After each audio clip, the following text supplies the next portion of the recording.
Hey, how's it going? Um, I know this video is probably going to be close to 10 minutes, right at 10 minutes long. Um, my camera will cut me off at 10 minutes, so it'll definitely be 10 minutes or less. Then in case you're wondering, I'm using a DSC H10 Sony CyberShot. It's just a digital camera with video mode.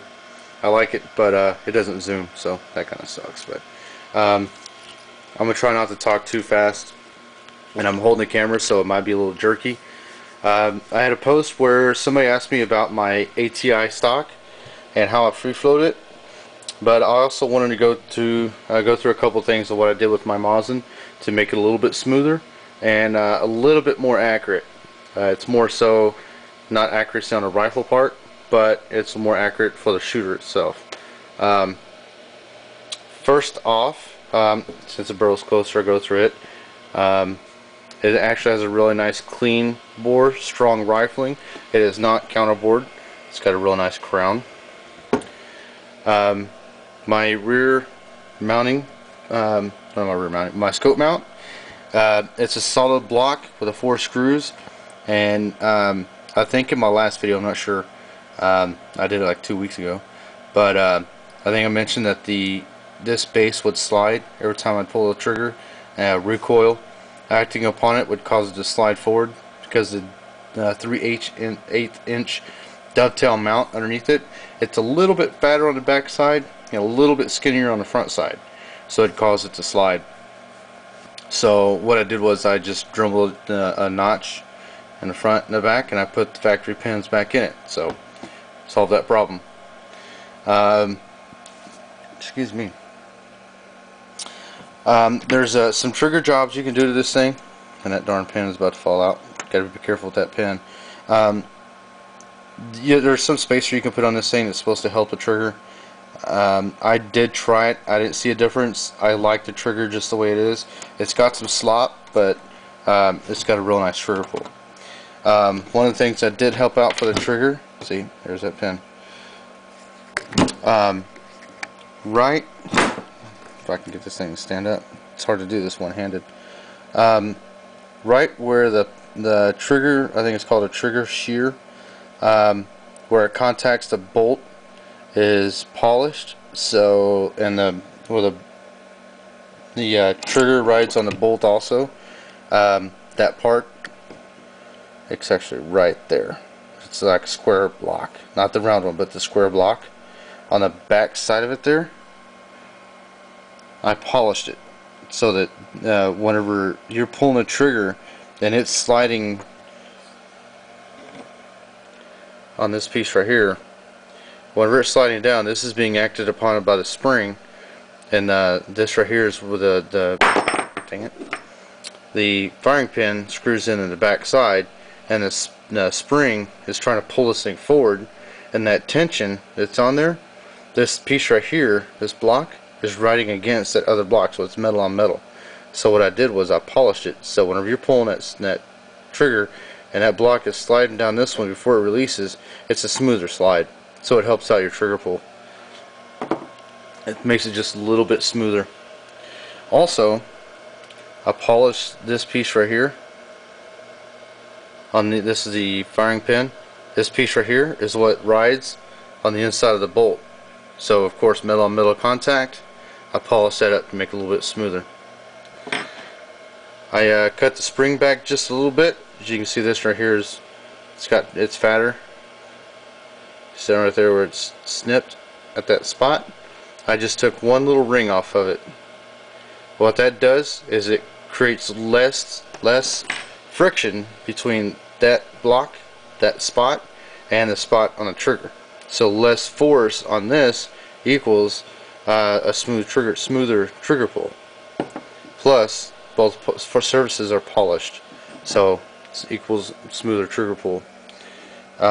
Also, on the mating surfaces in here, on the inside of the rails, I'll polish with some fine grit sandpaper, so that when the bolt is sliding inside here, it's got a smoother slide. Also, right here, I don't know if I can get to it, but right there where that bolt closes on that piece of metal, it was really rough. Like there were grooves in it from the cutting tool that cut that. So what I did was I polished it, and I also polished the back side of the bolt right here that rides against that spot. So 2 metal polished surfaces equals less friction, so equals smoother bolt operation. I then took M16 AR-15 bore brush and electric drill, and I connected a drill or a cleaning rod to it so it sticks out back here past the chamber back there. And when I put it in there with some acetone, some other stuff I can't remember exactly, probably some break free or some hoppies. Put it in there. I got the chamber hot with the little butane, household cooking butane torch thing. Don't worry, I didn't get it flaming stinking hot. I just warmed it up to break some of that crud free in there. Put some acetone and stuff in there, and then hit the drill and clean all that gunk out. If you want more information on that, look up Iraqi Veteran 8888 and on YouTube, and he's got some awesome videos on Mosin.MPG sticky bolt. Or you can just YouTube search sticky bolt, and more than likely his channel or his video will be the first thing that pops up. He's got some awesome tricks for the Mosin.MPG and how to make them accurate.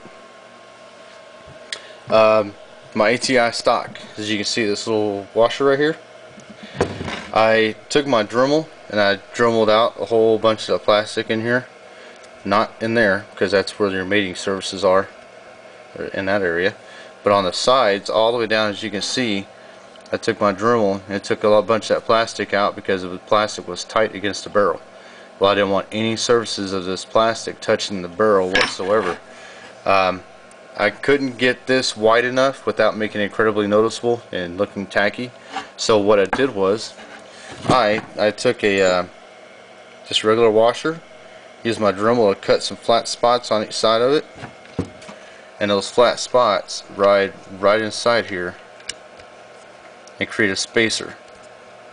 So whenever I put my barrel in there, which is this block right here, it will sit in there on top of that that washer, and that's what brings the barrel up out of this groove, and I can then take a dollar bill and run it all the way up here to the chamber without it touching anything, without it getting stuck.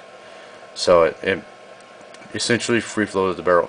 If you need more information on barrel free floating, take a look at YouTube. Just YouTube search free floating barrel, and there's a bunch of videos out there. So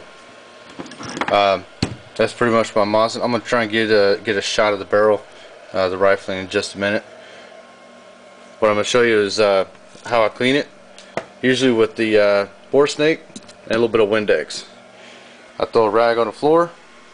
I take the barrel, put it on the rag, take the Windex, pour it down a chamber, follow it up with the bore snake, and a whole bunch of patches and bore brushes and stuff like that. I usually take about an hour to clean my rifle. So real quick before my time runs out, I want to try and show you the rifling. If I can get this thing up to the light. Pardon the mess in the garage. That's not too bad of a view. Tell me what you think. So I get it. There we go. Get too much light in there.